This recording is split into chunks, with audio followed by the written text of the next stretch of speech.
Hello and welcome to another episode of R&R's Ask the Expert. I'm Kayla McGowan, editor-in-chief, and today we're talking about something a little more interesting that's not very much talked about here in our space, and it's leveraging drones in our industry in particular. Today I'm joined by Tom Locke, Senior Enterprise Sales Executive at Eagleview, and Kabir Shaw, co-founder of DSC. They are very familiar with drones and that technology that is offered in their spaces. So we're going to kind of chat about what they use, how they use it, and what it does in the insurance world of things for us here in the restoration space. So before I get started with the questions, I just wanted to welcome you gentlemen to Ask the Expert. Thank you, Gil. Thank you for the opportunity. We're excited to be here. Thank you. Yes, I'm excited to have you guys here and kind of cross over our worlds a little bit. For those of you that don't know, Eagleview is big in the insurance world and the roofing space, so it's really cool to bring them over into the restoration world. And Kabir is in Canada and they leverage drones way differently than we have in this industry. So it's really cool to kind of see where that technology is being leveraged and how we can implement it into our world. So the first question that I have for you guys is, how are drones currently being used in the restoration space, if they are even being used? And what unique advantages do they offer for disaster response, commercial losses, and residential projects? I'm going to send this one up to Tom first, and then we'll toss it up to Kabir. So, Tom, what are your thoughts on this one? Well, it's interesting. Drones are fitting a niche that is open right now to provide more detailed coverage that you don't get from the commercial imagery providers. So if you step back and you really understand Eagleview, our background is that we have 120 airplanes that fly across the country on a regular basis doing capture that we use then to generate roof reports, which are used by the restoration industry and the insurance companies to put together estimates. Where there's an opportunity in what and how this fits into how we see our business is that the drones have the ability to come in and do that next level of inspection. Even though we're at sub 1 inch GSD or ground spatial distance, which means that on the plate on the pixel on our camera, it's equivalent to 1 inch on the ground or less than 1 inch on the ground.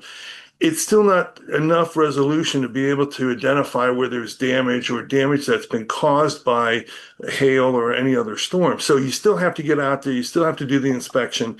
And where we see the opportunity is how do you do the inspection without putting adjusters at risk or people who are just going out to do estimates? And it's really kind of interesting because that's one of those places where we've accepted putting people on roofs today, but there's a safety concern, right? I mean, people step off roofs, some get killed, not too often, but at least once a year. And that's a significant impact to the industry. The fact that they lose productivity, the fact that you have big workers' comp expense. So when we think about how do we can work within the industry and how we can help respond when there's a catastrophe, we have the ability to now supplement what we do with our aerial imagery and our post-event imagery with something that's on site that's not necessarily it's boots on the ground in essence because we're flying the drone, right? It's augmenting the ability of the adjusters to go out and do multiple inspections. They're going to be able to do more inspections than they can if they have to pull out a roof, throw it against the side of the house, climb up there and look for all that information. The other thing we think about too is that the cool part about the drones is we're going to give you a full view of the house, right? From the top down, 80 feet above the roof, you're going to see just about everything you want to see on that roof. Because one of the big hidden costs that we have in the insurance space is supplementals. So if a restoration specialist sends in an estimate and it's approved by the carrier, and then all of a sudden they realize that they didn't see something on the backside of the house, or they didn't realize that there are other gutters or other vents that needed to be replaced. And then they have to do a supplemental to the carrier, and the carrier is going to ask, well, where's the proof that this existed prior, right? I mean, if they're going to do that, if they're going to make the additional payment, then they need to see some proof of pre-existing conditions. So again, these are all part of what we're offering with the drone solution, and that's going to give you a total view of that property. It's going to give you total access, both from the insurance side and the claim side, and the restoration side. That's very interesting that you lumped all of that in because I think it's very true. In this world, documentation is king, right? And this is also Oh, safe, right? It's a safer approach. You're able to actually capture more in less time. And you're able to, right, probably pretty immediately see what you've captured essentially instead of driving all the way back to the office, plugging in your camera or whatever the case may be and saying, oh, shoot, didn't capture it. Now I have to go back, right? So I think we need to look and see how the roofing space is leveraging drones and implement it into the restoration space, especially when it comes to disasters, because a lot of times we can't really drive in and see what's going on. That means we can't no. take the equipment we need, have the amount of people that we need, and we also cannot talk about what the situation is because we can't see it until we get there. So, Kabir, do you have anything else to add to what Tom just said? A bit. The first thing is drones on their own are absolutely useless. All they do is fly around. It's what they enable us to do. That's the key. And that's always with the right software. And that's where we tie in with the kind of things that Eagleview and other companies do. There's three or four things, again, touching on some of the stuff that Tom covered. The safety issue is a big one. Sending a drone up is way safe, obviously. It's also in the type of information that the drone software collects. So there's consistency in it. There's no difference between one drone inspection and another. They're identical because they're based off the same software. That leads to accuracy, which is consistent right across the board every single time. Two other things, and I think Don touched on this. One is speed.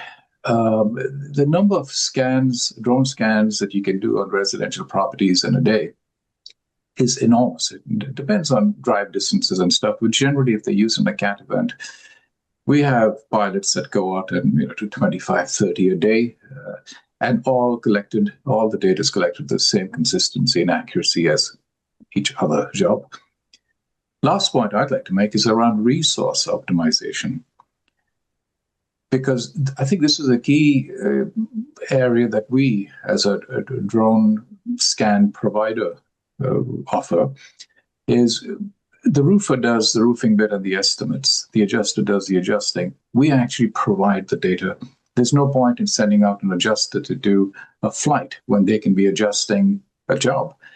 One pilot can actually provide an estimator and an adjuster with enough work, well, several adjusters and estimators in a day. When you've got 30 jobs coming out per pilot, we've got 25 pilots in the field. We can do an enormous amount of scans that enables companies, insurance companies and restoration companies and roofers to actually manage their resources to the maximum because they're not out there driving from place to place and flying. So yeah, a couple of points there, but in addition to what Tom said, but generally it's all about the accuracy, it's all about the consistency and the convenience. And Kayla, 100%. Go ahead, Tom. Go ahead. I was going to add one other thing, which Kabir reminded me of, is that in the U.S. right now we have 21,000 open positions in the insurance industry, and we have a talent crunch, and that there's an estimation that 50% of the workforce will be retiring by 2035, 2036. So how is the insurance industry going to respond to that? It's really going to rely on partners like DSC to have the ability to go out and do the capture. And the great part about the capture is now when the capture is digitized, it's put on the viewer and it's put on the internet, me as the adjuster can have it pulled up on my screen. I can get a call from a restoration specialist saying, hey, we have this supplemental. Can you look at it with me? And I said, sure, I can open it up. I can share it right on screen and say, this is what we got. What do you see? And let's have a conversation about where there's a problem. Now I'm reducing the amount of back and forth that goes on with regard to the supplementals. I'm reducing the amount of time it takes to get to the point where we pay the claim from the insurance perspective, because ultimately that's where the insurance companies want to go. If they owe it, they want to pay it. And they want to pay it as quickly as possible because One of the challenges right now is we know rates are going up for everybody in insurance. It's a problem everywhere, right? And so the thing that the carriers are focusing on is retention. How do we do retention? How do we keep our rates within check? How do we keep our costs down? If I don't need all those employees for January, February, March, when I'm not having any claims, or if my claims are all interior claims where it's, broken water pipes, where I can let my adjusters do that. But when it comes time to flex, having the partnerships with DSC makes that flexing possible so that, again, I can service the customer, do what we're obligated to do, and fulfill the obligation of restoring their property back to the condition it was beforehand. Yeah, and I would definitely say, I think you guys both touched on this really well, is there's people doing multiple things, right? And they should really focus on one thing, right? That's where DSC and Eagleview come in to help the estimator do their job, estimate, help the adjuster adjust. Also help the PM be a PM, right? I think that it's a bigger opportunity for us to leverage the tools that are in the field so we can focus on the task at hand and take care of the customer, but also build that relationship with the carrier as well to make sure we're working as fast and as diligently as we can with the data provided. To your point, it's very accurate. The amount of ground that's able to be covered is immense compared to us getting in a vehicle, driving to all 25 residences and documenting. Couldn't do that in a day. If you did, you'd probably be working 24 hours around the clock, and that's not really Feasible. beneficial or productive, right? It's not likely that that's going to happen. So speaking of this, since we know that restoration doesn't really leverage the technology and the services from DSC or Eagleville as they should, what lessons can we learn from the industries like roofing and construction and insurance that successfully utilize drones in their workflows? Kabir, I'm going to toss this one up to you first. Yeah, thanks. We actually last year, July 2024, there was the largest hailstorm ever to hit Calgary, and that produced thousands of jobs. And we did a few thousand drone scans at the time. One of our major clients was, in fact, part of a banner group, a restoration group, and they were inundated with jobs that came in starting day one after the event. We went in there and we picked off, within 6 weeks, we did about 1,000 jobs. And in each and every one of them, they ended up with measurements, damage was identified, a platform to go and, as Tom said, collaborate with insurance companies, their clients, whatever. It enabled the insurance companies to do what they tend to do in a CAT event, is put together really good cash out really quickly and move on to the next job. So the sheer volume that we were able to cover with identical consistency and accuracy right through, that was a big benefit. And that's kind of opened up within the restoration industry in Canada some thinking about how drones can be effectively deployed and maximizing the resources that you always have a crunch on during a CAT event. So that's been quite a successful example out here from picking up from July last year. We had it was last August, and it was this July 2025 where we had another event. Same situation. We went in there. We can mop up jobs really quickly. This is where drones excel. And I think this is where there's an understanding now within the restoration market that this is a quick way to get through your KPIs with insurance companies. Having said all that, one of the biggest barriers we have to successful adoption of drones within the restoration industry is the insurance carriers. It's a control thing, and quite rightly so. They're the ones that pay the bills. But I think there's been a historical reluctance to use drones. There was years ago, we set up DSC in 2017, and the only thing we ever heard was privacy. And we talk about this often because what's different from a drone flying over a roof compared to somebody up there with a camera?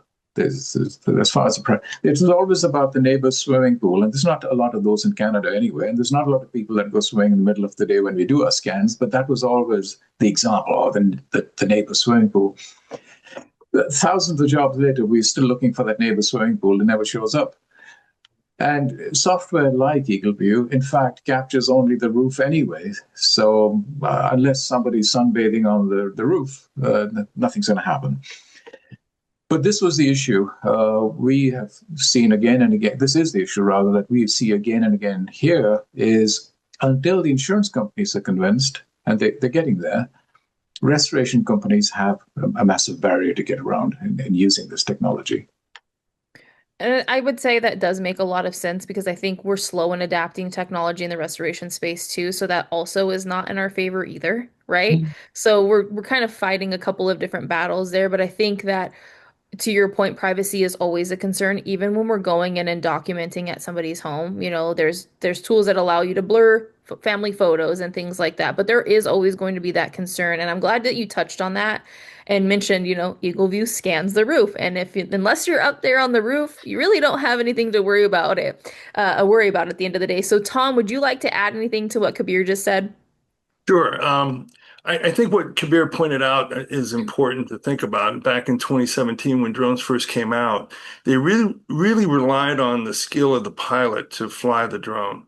And at Eagleview, we use something called the SkyDO2 drone.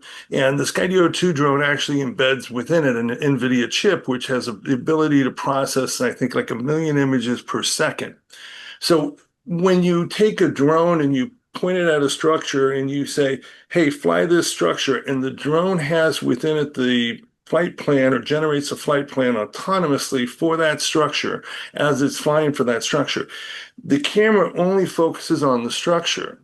And the cool part about that is now we've taken a situation where it used to be, again, about the skill of the pilot, and we've standardized it in such a way that we've created this consistent return that is always going to be focused on the structure at hand.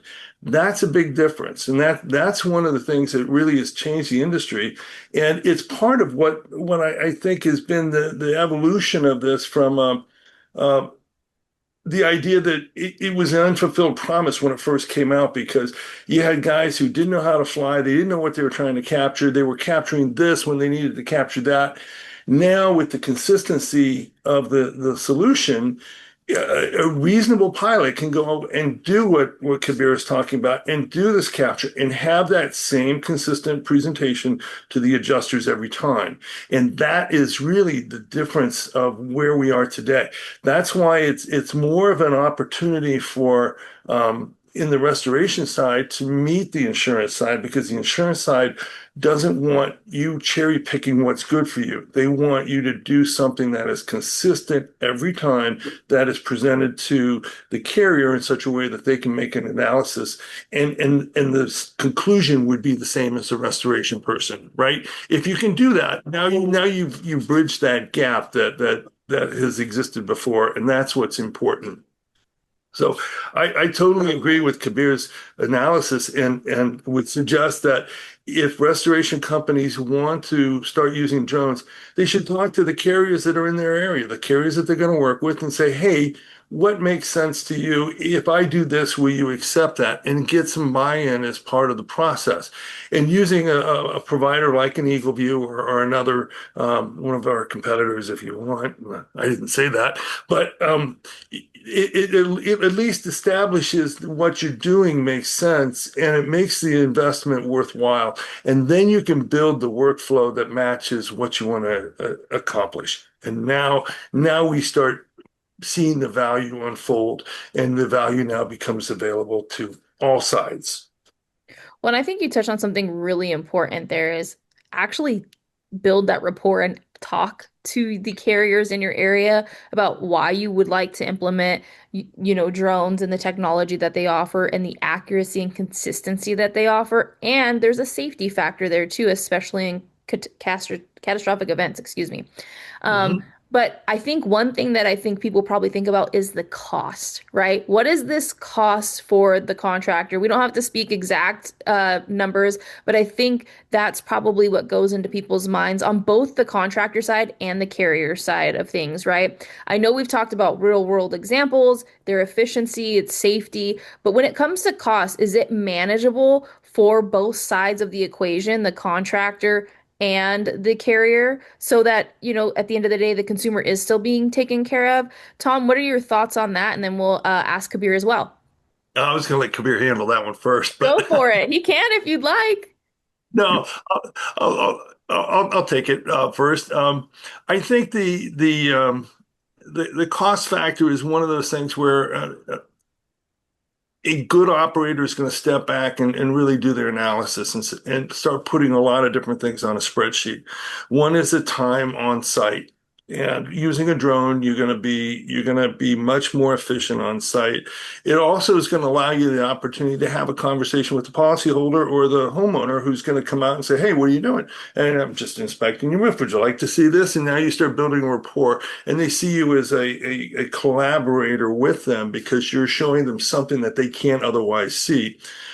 So there's a soft cost there in building that relationship. There are other expenses that are offset by using inspectors as opposed to adjusters, right? I mean, if you look at the number of roof claims that a typical insurance carrier has, it's only about 30 to 40% of their property claims in their whole portfolio per year. Now, you can take those adjusters and put them towards doing all these other claims that they're getting and not necessarily tie them up doing the inspection process, which now, if you have a partnership with carrier or with partners like DSC, you get that value added that they're going to bring to the table, which is going to help you control the costs that you have to think about.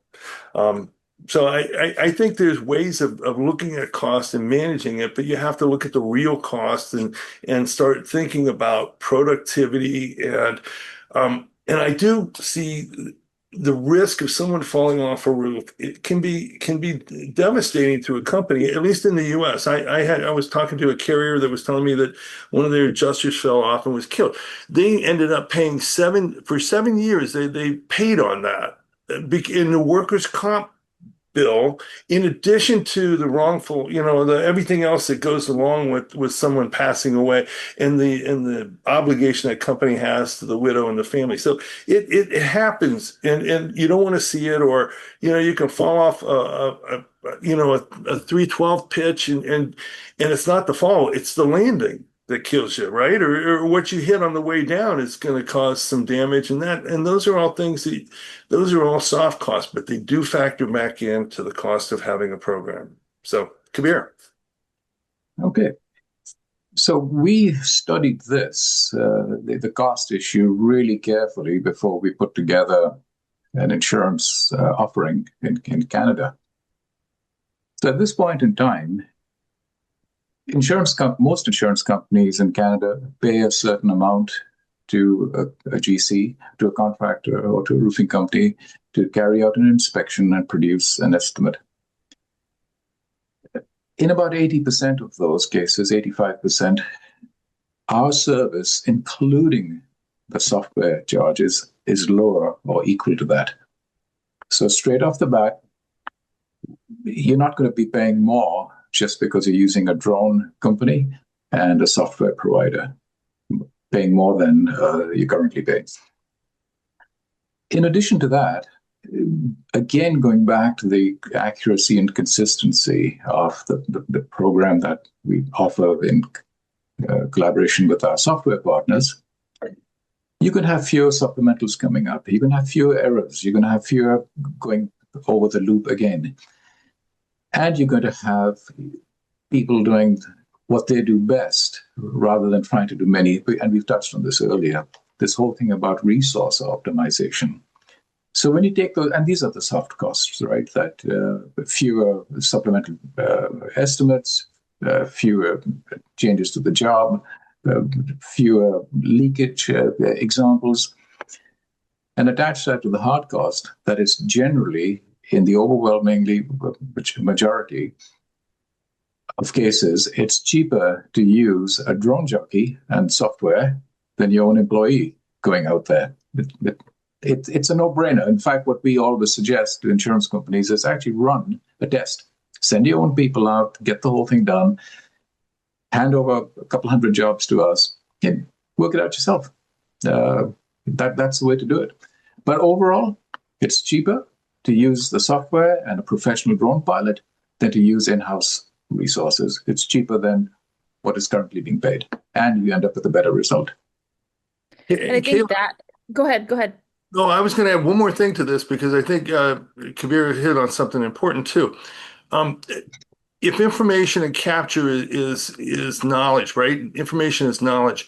The carriers can also take this technology and use it upstream in the process where they use it in the underwriting side, where you could have one of these inspectors take a drone out, do a 3 or 4 minute flight, and capture everything about that property that they can now share with the underwriter, who then is going to assess the risk profile more accurately than they will if they're doing it from pictures that somebody stands on their front on their driveway and takes a picture of the house. I mean, the two most important or two largest expenses for an insurance carrier are water damage and roof damage, right? Replacing a roof from a hailstorm or water damage, aside from a total loss from a fire.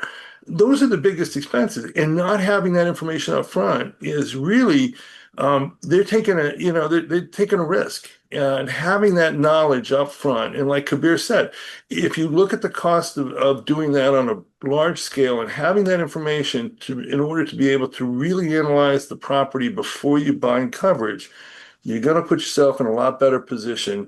And you can also provide information back to potential policyholders to say, hey, if you improve your roof, if you go out and contact a contractor, now you have something that we want to insure versus a 15 or 20-year-old roof that is just waiting for the next windstorm to be a problem. Yeah, and Yeah. you also end up with a baseline for that property that if and when a claim does occur, you already know what the property looked like pre-loss. Yeah, absolutely. Yeah, those are really great points too. And I just want to take a second to say I've been on the homeowner side of things where they came and did an inspection of my roof, and I was expecting him to like climb up on my roof, and he didn't. He used the drone. It, to your point, both of you gentlemen, it was so fast. He was able to send us a report almost immediately so we could actually look at what was going on up there. And that's going to not only speed up the time frame of all of this, but it also is something that is tangible to the consumer, not just the contractor and the insurance. We have to remember that at the end of the day, when it's a home or a business, that attachment for our customers is next level. They want to, if they can know what's going on, they're going to ask. And what better way to leverage the technology at hand to be able to show them or keep them in tune with what's going on, right? I think that's another crucial piece to what we do. A lot of times consumers have no idea what the heck is going on. They want to ask questions, and sometimes our answers just aren't enough. They need to see something. And I think this also fills that gap in a really big way. Yeah, it's Yeah, well, educating. that's a good point there, Galen, because one of the big features of our program is we have a KPI that from the day that a claim is sent to us to the day that the insurer or the restoration contractor gets a report, 5 days. We average 5 days across any environment, any volume of jobs, and we've got the track record to prove it. One of the things that often happens when our pilot is on a job site is they actually get approached by neighbors coming in to ask about, what are you doing? And we always hear about, oh, my insurance company, and I told them 2 weeks ago, I haven't even got a call back yet from them. We can get the pilot over there in a very short period of time because the pilots do nothing but fly. They're not taking calls, they're not adjusting jobs, they're not going around trying to write estimates. All they do is fly, fly, fly.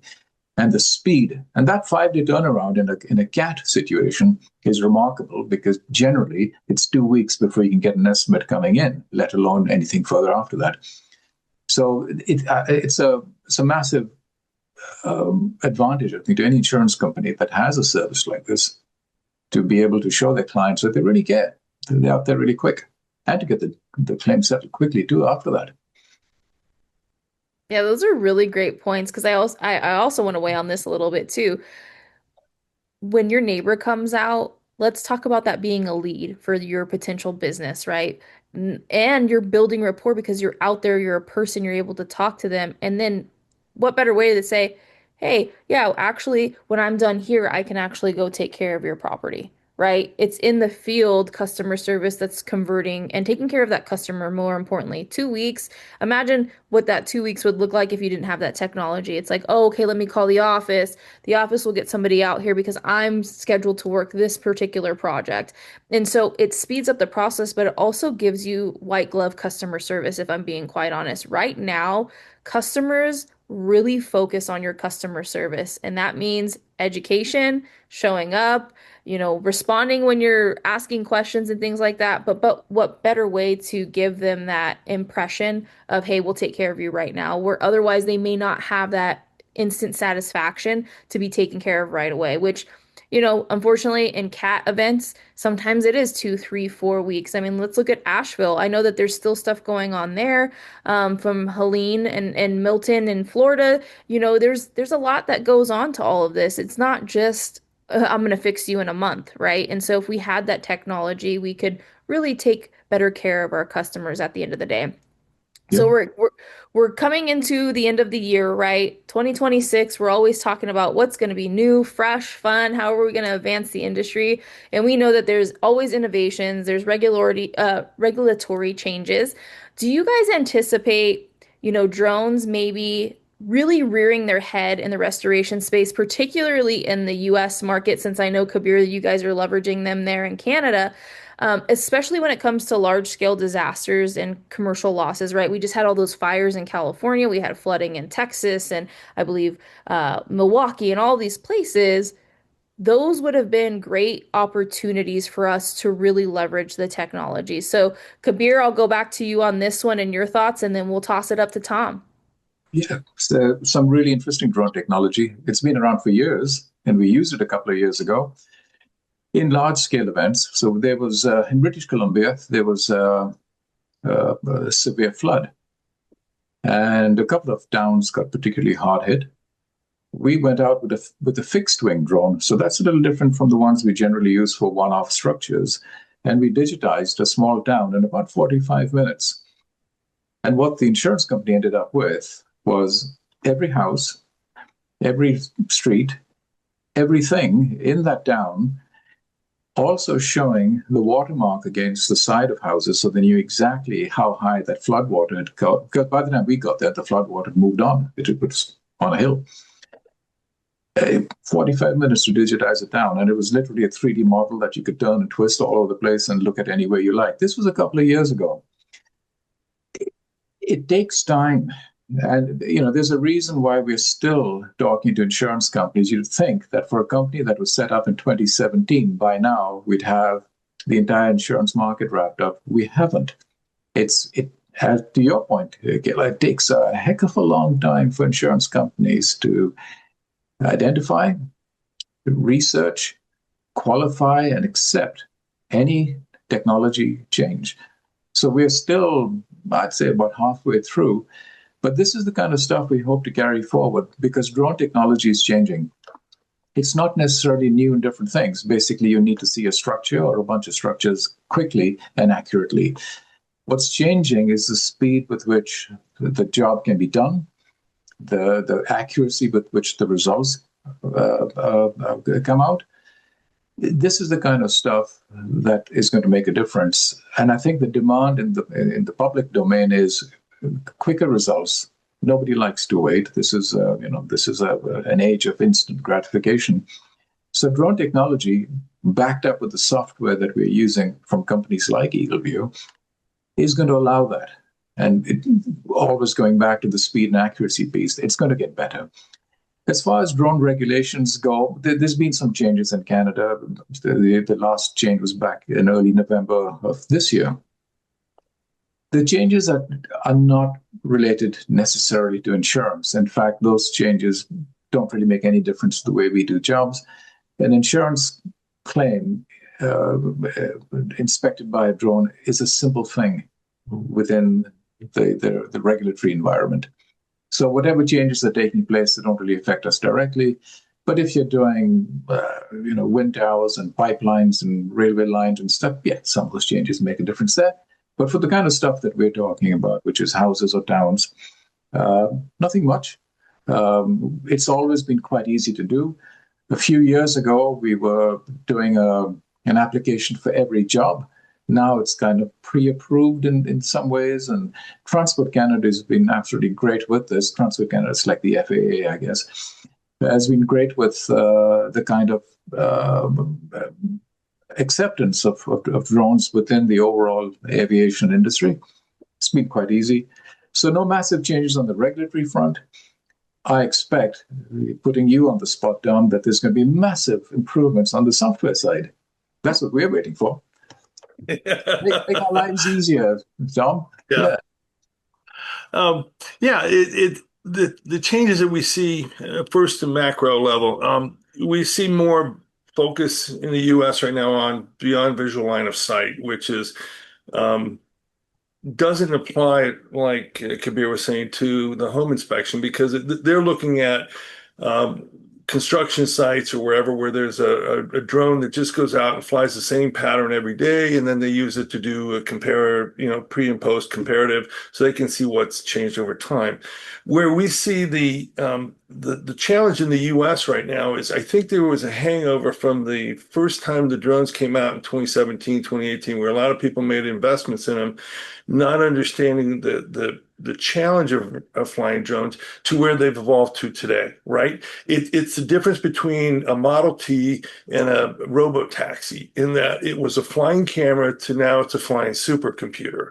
And that's the difference in getting carriers to understand that why they can have an adjuster go out and take their a drone and take a picture and use it as a flying camera. They're not getting the value out of what they're doing, right? They're not taking the unstructured data and turning it into structured data where they can then go back and do some real analysis to say, show me where the anomalies are, show me where there are things on this roof that I should be looking at and be concerned about as an adjuster as I review the file. That evolution is going to start happening now because people are starting to ask for more out of the drones. They're starting to get comfortable with them, but yet there's still that next level of sophistication that they haven't quite gotten there. And like Kabir said, insurance companies are slow to move because they're worried about all the regulations. AI is an issue. They worry about invasion of privacy because they're all fiduciaries and they all have real privacy responsibilities to their policyholders. So they're very, very cautious in how they move. But the option or the opportunity is there for them to change their business model, to become more effective, to have that ability to do the inspection process the same way every time, to have that capture, to have the ability to be able to say, hey, let's take a house we're thinking about denying a claim on because we think it's pre-existing or we don't see damage, and then have two or three people within the organization review it to validate that that's the direction that they want to go before they give the response to the policyholder, so that if they know what the risks are for litigation, they know what the challenges are going to be, and they inform everybody along the way. They inform the agent that, hey, we don't see the damage here that we're responsible to pay for, or we think that this is not something that was covered, that should be covered. Those are all conversations and discussions that can be had once you have good data and good structured data. And I think that's the biggest challenge right now is carriers are starting to see that as a potential. They're dipping their toe in more and more with having drones to get a picture. But when they decide that they want to get to the point where they see that this is a task that can be done by someone just going out, grabbing the information, allowing the technology to do the analysis that leads the adjuster to a conclusion, not make the conclusion for him, but provide him the direction as to what he should look towards or look at in specifically, then you now start getting the efficiencies that are really going to change the industry. And we're close to that. We're really close to that. We have that at Eagleview, but even so, it's getting the carriers to have the faith in that, because the first time when drones first came out and everybody jumped in and said, oh, we'll buy drones, it didn't work out the way they thought it would. So now you have to go back and rebuild that trust, rebuild that understanding of what we're capable of doing and how it can benefit the carriers, the restoration people, and mostly the homeowner, because now it gets them to the point where you're paying the claim faster. previously, I think I mentioned they look for when the time from when you file a claim to when you get paid. Really, what the good carriers are looking at from the time of inspection to the time you get paid, right? That's when the policyholders' expectations are set. You came out, you inspected my property. When am I getting a check? And that's the process. The more you improve that, the more you get consistency in how you address your policyholders, the better your outcomes are going to be. Now, one quick thing, because we managed to get this far in this conversation without mentioning something, AI. Okay, so that's your buzzword. It reminds me of how drones were like in 2015, 2016. They were going to solve every problem in the world. That's where AI is. And I know how much AI is already embedded in the software that we use from companies like Eagleview. I suspect that, Tom, is going to be a factor that you guys are definitely working on to make the ultimate report will be something that pops out the second the scan is complete. A complete report is sent over to the adjuster. Like that's something, it's possible whether regulatory environments and stuff will permit that. I don't know. But there's going to be more and more input from AI because that's something that insurance companies have accepted, that there's going to be more of this in the industry. So I think that's something certainly that will be part of 2026 and beyond.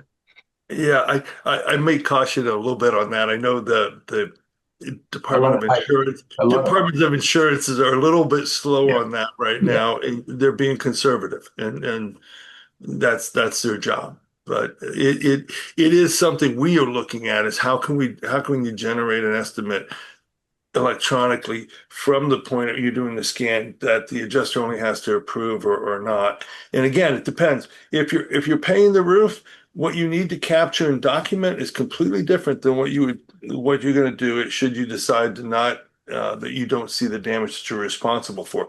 That's where the rubber meets the road. At that point, that's a different conversation, and the amount of documentation you need for those scenarios is much greater than the ones in which you're going to pay for the roof. Right. Yeah, for sure. Yeah, and I would definitely say too, it's just one of those things to your guys' point. You guys really talked about this is like it speeds up the process. It also it's an even playing field for the contractor and the adjuster because they're seeing the same thing. We're not getting the data from the adjuster and we're not getting the data from the contractor. It's from somebody who's actually trained, utilizing the drone and the software and technology embedded, and we're all getting the same thing at the same time with the same information, which is so crucial because to your guys' point, it's designed to create and fulfill a task based on said location. And it's going to do the same thing every single time for every single job. We have to realize that human error is a thing when we have people going into the field and doing the documentation, not just the photos, but taking notes. And, everybody does something differently, even if they have the same checklist, the same materials. This alleviates a lot of the pain points that we do see in the day-to-day activities of our teams in the field. So with that being said, if a restoration business is listening right now and they're thinking, man, we haven't really adopted it. We've been thinking about, implementing this into our business. What are some practical steps, training, and technology investments that they could prioritize to stay, one, competitive, but two, very accurate? Tom, I'm going to send this one to you because I know that your guys are being leveraged in the roofing space regularly, and then we'll have Kabir give his thoughts in our closing question. Go ahead, Tom. Sure. The thing about it, again, it's structured data versus unstructured data, right? If you go out and you do the drone to fly and capture the information about the roof as far as the damage concerned, that's only one part of it. The other part of it is you still need the roof report with all the management or measurements. And the roof report measurement business is really a core part of what we do at Eagleview. And so we take the images that you capture from the drone, we marry it up with our software, which then does the measurements. And so now you have a story story that you can tell that has both the documentation of the damage and the measurements, so now you can build the estimate. And in cases where we don't have the coverage from our fixed-wing aircraft that does the general capture that we do, you can now take the drone images, and we call it drone to measure, and now we can reduce the images into measurements that now accompany the imagery that you can now, again, create the estimate. It's all about finding the solution that has all the parts that come together, because just getting a drone out of, Home Depot or whatever and saying you're going to go fly it, that's great. You're going to get pictures. But again, it's the Model T. You want to be able to take those pictures, marry it with the information that you need in order to do the documentation to create the submission. That's what carriers want to see. If you're going to be a restoration company that's going to submit for carrier approval, give them the story that they can't deny. And that's where we see ourselves as being a differentiator in the marketplace, or differentiator in the market, because we combine all of this information in one deliverable.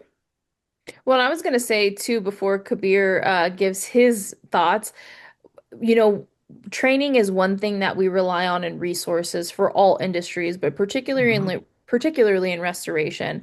I believe you guys offer some opportunities to, work with the contractor and help them through things. So I really want you to kind of talk about that. I think it's universal in most of the platforms that offer similar services as Eagleview, but you don't have to buy first. You can actually go talk and learn about these things prior to making an investment that you may not even leverage.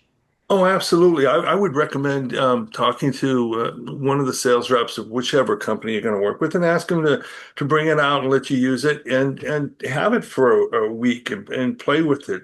Find out what information you're going to derive from it, because you still have to learn. You still have to build that into your muscle memory as to how you show up at a house, how you take and you assemble the components of the drone that you need. You put the battery on, you got to turn the drone on, and then so forth and so on. You need that muscle memory and experience in order to really see the value in it. And I think that's one of the things that is important. The other thing that I want, you need to set your expectations appropriately, right? So if you buy a cheap drone, then it's really going to come back to, you got to fly it and you got to be good at flying it. If you buy something like or work with Eagleview and get our Skydio 2 drone, which has a fully autonomous application and a fully autonomous flight to it, you don't even have to put in a flight plan. You put in the four corners of the structure and you hit go. And from a training perspective, I can train just about anybody who's working with our equipment in a half an hour to know exactly what they're doing. And then they can go fly as many houses and get comfortable doing what they're doing. And that's really, one of the things that again, we did the homework when we first started into the drone space to find the best partner. We found the best partner in Skydio. They have the best software. They have the solution that's allowing us to make this almost universal and easily adopted by the companies that we work with, either on the restoration side, insurance side, or through the network partner. So I think it's just a matter of do your homework, really investigate and look at different solutions and try it out and see which one works for you. But remember, it's part of an ecosystem. It's got to feed into all the things that you use for doing your estimatics and for doing your quoting software back to the customer. Yeah. Great points, Kabir. Picking up from Tom's comments, anyone can pick up a drone, a really cheap drone, and go fly around a house. But you won't get actionable data out of that. You'll get a bunch of photographs that may or may not work. So to Tom's point, yes, absolutely have something that it incorporates within that workflow some professional software that gives you the results that you need, the results that you're looking for. Other things that contractors can do, you've got to keep in mind that although you can pick up a certain type of drone, sub 250 gram drone, you can legally fly that anywhere, do anything you like. But there are regulations, and there's a risk to not complying 100% with the regulations. There's a financial risk. There's a reputational risk. So one of the things we do recommend is, through our training partner, get your pilots qualified. Get an advanced certificate so that you can operate within an advanced environment, within a commercial environment, get insurance, because insurance is not required under the regulations here. Get the right insurance, and then think about your software partner. Now, one of the weaknesses within, say, a contractor flying their own drones is, yes, then you have to keep track of drones. You've got an additional capital expenditure there. There's maintenance costs sometimes. In the case of Eagleview, they give you the drone or rent you the drone or something like that. But you've got to keep on top of regulations. And one of the biggest weaknesses within that system, two of the weaknesses actually, one is staff turnover. So a few years ago, we trained 6 people in a company to fly drones. 7 people, sorry. 6 left in 12 months. So yeah, there's that happens because, well, people move on. Or within an insurance company, people get promoted. So typically it's an adjuster that gets trained to use a drone. Well, that adjuster is going to get promoted if they're any good. So they move out of the system. So there's this constant churn. And it doesn't matter because you've got many hundreds, if not thousands of people in the insurance company or dozens and dozens in the restoration company. The thing is, you never have a really, really experienced pilot. There's always newbies going through the system. You lack efficiency there. So there's some of those things. And that always goes back to things like, resource optimization. If you want the most experienced people doing this really important work for you, just outsource it. Work out the cost of doing that versus in-house. But overall, yes, the advice to anyone is get in touch with a drone or software company like us or Eagleview. Get the information you need. Consider training. Consider getting some experienced pilots, but also consider outsourcing it because that's probably the cheapest, quickest way to get the best possible pilots. Yeah, I would definitely say great points too, because I think if we're talking about having somebody on staff, you still have to pay them, whether they're actually operating said drone or not, right? They still probably are going to carry some additional tasks on your team because let's face it, yeah, we may document and we may be out in the field several times a week, but it may not be an everyday thing, right? And so I think that's the other thing is weighing the costs, the pros, the cons, because at the end of the day, it is an investment for your business. But you have to actually make a logical decision too, right? If you're outsourcing, chances are their timelines are a lot faster than what you have internally, if I'm being quite frank. Not just that, Akira, it's that how many in-house people can you train to handle a cat? It's our ability to scale that no one that's got a fixed number of employees, nobody can handle that. When you have a cat event, so you might have enough in-house firepower to handle routine jobs that come up. But when the big one hits, what do you do? Train 200 additional people in a week? You can't. So it's a scalability as well of these programs. And that goes back again to Tom, is that software that they have is infinitely scalable. It never runs out because as long as you're using the software, you're getting the results. It's not as if the software is limited to 5 inspections or 5 estimates a day. It'll churn out thousands a day if you wanted to. So the advantage of using a company like Eagleview is the infinite capacity within the software. The advantage of using a company like DSC in Canada is, again, the scalability and the expertise and the experience that comes with it. We're evolving into a sales pitch here, but that's okay, I'm sure. Yeah, I was going to say thank you for correcting me on the licensing part. I forgot to mention that, but there is licensing considerations, insurance considerations.